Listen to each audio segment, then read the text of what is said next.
So I want to make a quick little video kind of talking about the design of our ambush knife as a whole. More specifically, the purpose behind why I designed it the way that I did.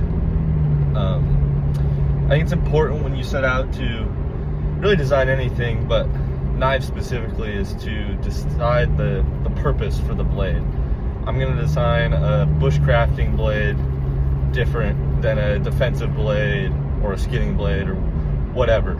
So the purpose is really what needs to drive the design.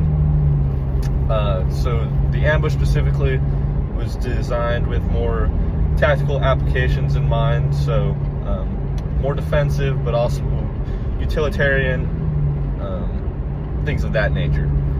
And so the idea was that it can live on, operators' kits, on their battle belts, their rigs, whatever, but it could also be adaptable to the everyday civilian as a defensive tool inside the waistband, whatever.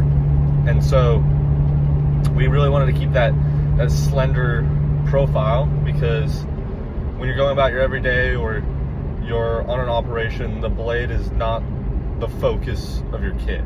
There's so many different things going on.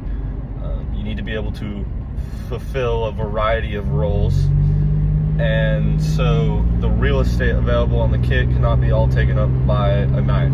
It needs to be accessible but not take up a ton of real estate and be bulky and catching on things. And so that slender profile was big for that. And then also the sheath. The sheath plays a huge role.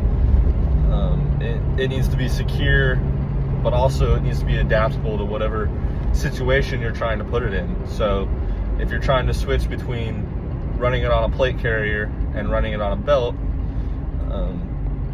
I didn't want to have to deal with screws, different things of that nature, like changing out sheaths.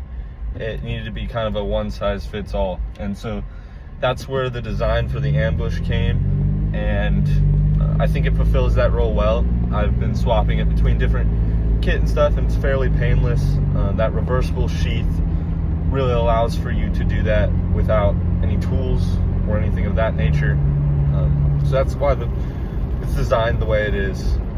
Pre-orders close this month, so they're available on the site. The price is going to go up to $230 after that, so I would recommend hopping on if you're able.